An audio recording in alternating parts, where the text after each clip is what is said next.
ദൈവനാമത്തിൽ എല്ലാവർക്കും നമസ്കാരം.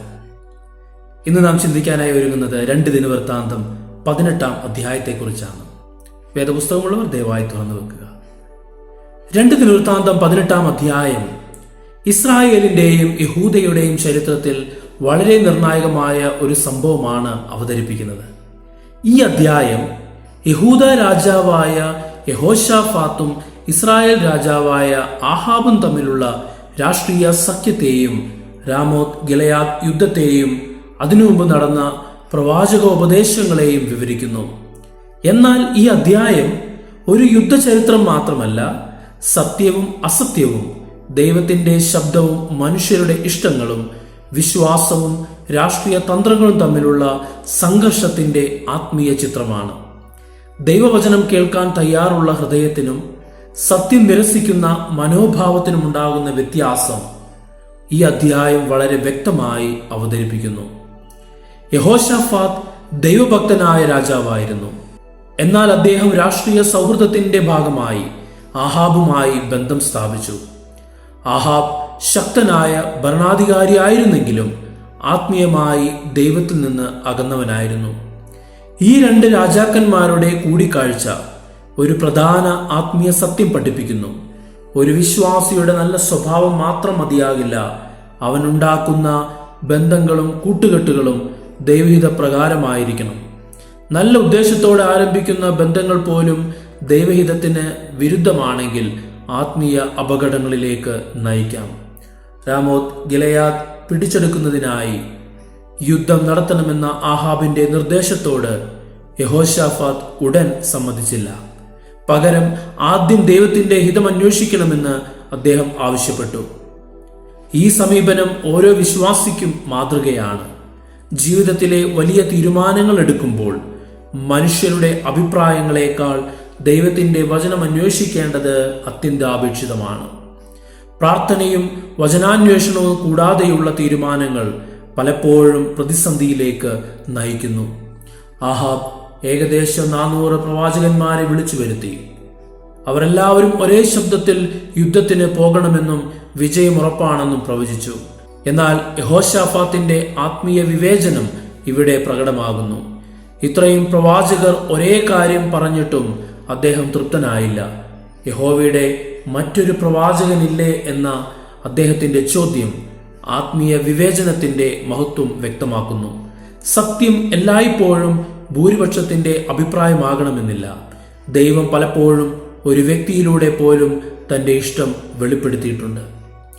ആഹാബ് പിന്നീട് മിഖായാവ് എന്ന പ്രവാചകനെ കുറിച്ച് പരാമർശിക്കുന്നു.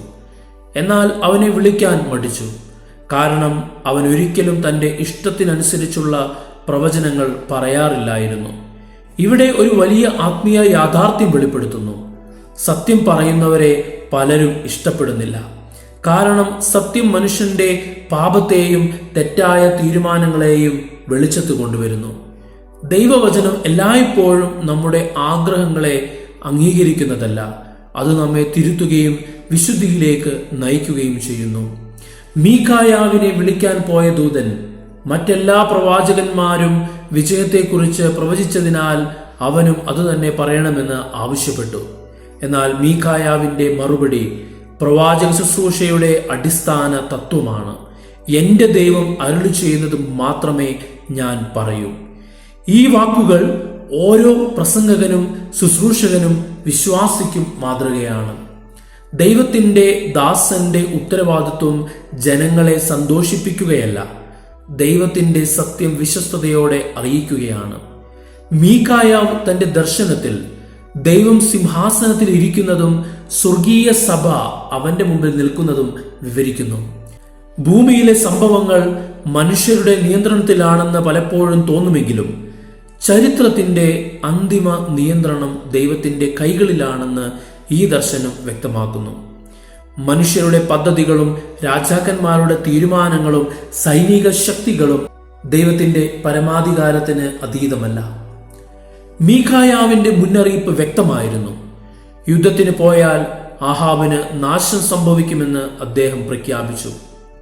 എന്നാൽ ആഹാബ് സത്യം സ്വീകരിച്ചില്ല.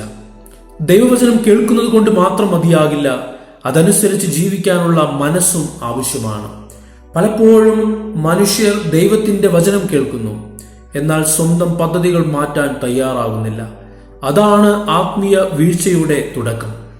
മീകായാവിനെ പിന്നീട് അപമാനിക്കുകയും അടിക്കുകയും തടവിലാക്കുകയും ചെയ്തു. ചരിത്രത്തിലുടനീളം സത്യം പ്രഖ്യാപിച്ച ദൈവദാസന്മാർ പലപ്പോഴും എതിർപ്പും പീഡനവും അനുഭവിച്ചിട്ടുണ്ട്. യിരെമ്യാവും ഏലിയാവും യോഹന്നാൻ സ്നാപകനും അപ്പോസ്തലന്മാരും ഒടുവിൽ യേശുക്രിസ്തുവും ഈ അനുഭവം പങ്കുവച്ചു. സത്യത്തിന്റെ വഴി എളുപ്പമല്ലെങ്കിലും അത് ദൈവത്തിന്റെ വഴിയാണ്. യുദ്ധത്തിന് പോകുമ്പോൾ ആഹാബ് വേഷം മാറി. എന്നാൽ യഹോശാഫാത്തിനോട് രാജവസ്ത്രം ധരിക്കാൻ ആവശ്യപ്പെട്ടു. മനുഷ്യന്റെ തന്ത്രങ്ങൾ ദൈവത്തിന്റെ ന്യായവിധിയിൽ നിന്ന് രക്ഷപ്പെടാൻ കഴിയില്ലെന്നതാണ് ഈ സംഭവത്തിന്റെ സന്ദേശം. യുദ്ധത്തിനിടെ യാദൃശ്ചികമായി എയ്ത ഒരു അമ്പ് ആഹാബിനെ കുത്തി. മനുഷ്യന്റെ കാഴ്ചയിൽ അത് യാദൃശ്ചികമായിരുന്നെങ്കിലും ദൈവത്തിന്റെ പദ്ധതിയിൽ അത് മുൻകൂട്ടി പ്രഖ്യാപിക്കപ്പെട്ട ന്യായവിധിയുടെ പൂർത്തീകരണമായിരുന്നു. ദൈവത്തിന്റെ വചനം ഒരിക്കലും പരാജയപ്പെടുകയില്ല. യഹോശാഫാത്തിനെ ശത്രുക്കൾ ആഹാബാണെന്ന് തെറ്റിദ്ധരിച്ച് ആക്രമിച്ചപ്പോൾ അദ്ദേഹം യഹോവയെ വിളിച്ചപേക്ഷിച്ചു.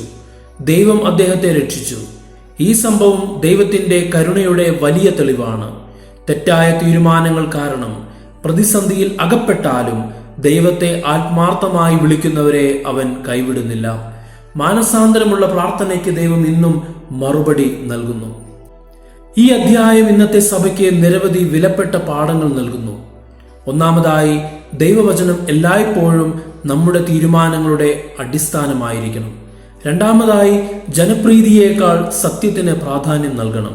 മൂന്നാമതായി, ആത്മീയ വിവേചനം വളർത്തിയെടുക്കണം. എല്ലാ ഉപദേശങ്ങളും വചനത്തിന്റെ അടിസ്ഥാനത്തിൽ പരിശോധിക്കണം. നാലാമതായി, ദൈവത്തെ അവഗണിക്കുന്ന കൂട്ടുകെട്ടുകൾ ആത്മീയ നഷ്ടത്തിലേക്ക് നയിക്കുമെന്ന് മനസ്സിലാക്കണം. അഞ്ചാമതായി, സത്യത്തിനു വേണ്ടി ഒറ്റപ്പെടേണ്ടി വന്നാലും ദൈവത്തിന്റെ വഴിയിൽ ഉറച്ചു നിൽക്കണം. പുതിയ നിയമത്തിന്റെ വെളിച്ചത്തിൽ ഈ അധ്യായം വായിക്കുമ്പോൾ മീകായാവിന്റെ ജീവിതം യേശുക്രിസ്തുവിന്റെ ശുശ്രൂഷയെ ഓർമ്മിപ്പിക്കുന്നു. യേശുവും ജനങ്ങൾ കേൾക്കാൻ ആഗ്രഹിച്ച വാക്കുകളല്ല, ദൈവത്തിന്റെ സത്യമാണ് പ്രസംഗിച്ചത്. അതുകൊണ്ട് അവൻ നിരസിക്കപ്പെട്ടു, പരിഹസിക്കപ്പെട്ടു, ഒടുവിൽ ക്രൂശിക്കപ്പെട്ടു. എന്നാൽ ക്രൂശ് തോൽവിയല്ലായിരുന്നു, ദൈവത്തിന്റെ സത്യത്തിന്റെ അന്തിമ വിജയമായിരുന്നു. അതുപോലെ സത്യത്തിൽ ഉറച്ചു നിൽക്കുന്ന സഭയും ചിലപ്പോൾ എതിർപ്പുകൾ നേരിടേണ്ടി വരുമെങ്കിലും ദൈവത്തിന്റെ വചനം ഒരിക്കലും പരാജയപ്പെടുകയില്ല. 2 ദിനവൃത്താന്തം 18-ാം അധ്യായം നമ്മെ ഓർമ്മിപ്പിക്കുന്നത് ദൈവത്തിന്റെ സത്യം ഒരിക്കലും ജനപ്രീതിയുടെ അടിസ്ഥാനത്തിൽ അളക്കാനാവില്ല എന്നതാണ്. 400 പ്രവാചകന്മാർ ഒരേ ശബ്ദത്തിൽ സംസാരിച്ചു, എന്നാൽ അവർ തെറ്റായിരുന്നു. ഒരേ ഒരു മീകായാവ് ദൈവത്തിന്റെ സത്യം പ്രഖ്യാപിച്ചു. അവസാനം അവന്റെ വാക്കുകളാണ് നിറവേറിയത്. ഈ സംഭവം ഇന്നത്തെ വിശ്വാസികൾക്കും സഭയ്ക്കും വലിയ വെല്ലുവിളിയാണ്. സമൂഹത്തിന്റെ സമ്മർദ്ദത്തിനും ജനങ്ങളുടെ പ്രതീക്ഷകൾക്കും വഴങ്ങാതെ ദൈവത്തിന്റെ വചനത്തോട് വിശ്വസ്തരായിരിക്കണം. അതിനാൽ തന്നെ 2 ദിനവൃത്താന്തം 18-ാം അധ്യായത്തിന്റെ കേന്ദ്ര സന്ദേശം ഇതാണ്: ദൈവത്തിന്റെ സത്യം എല്ലായ്പ്പോഴും ജനപ്രിയമായിരിക്കണമെന്നില്ല, എന്നാൽ അത് എപ്പോഴും സത്യമായിരിക്കും. ദൈവത്തെ സ്നേഹിക്കുന്നവരും അവന്റെ വചനത്തിൽ ജീവിക്കുന്നവരും ജനങ്ങളുടെ അംഗീകാരത്തെക്കാൾ ദൈവത്തിന്റെ അംഗീകാരത്തെ അന്വേഷിക്കണം. സത്യത്തിൽ ഉറച്ചു നിൽക്കുന്ന ജീവിതമാണ് യഥാർത്ഥ വിജയത്തിലേക്കുള്ള വഴി. ഈ വചനങ്ങൾ ദൈവം നിങ്ങൾ ഓരോരുത്തരെയും അനുഗ്രഹിക്കുമാറാകട്ടെ. ആമേൻ.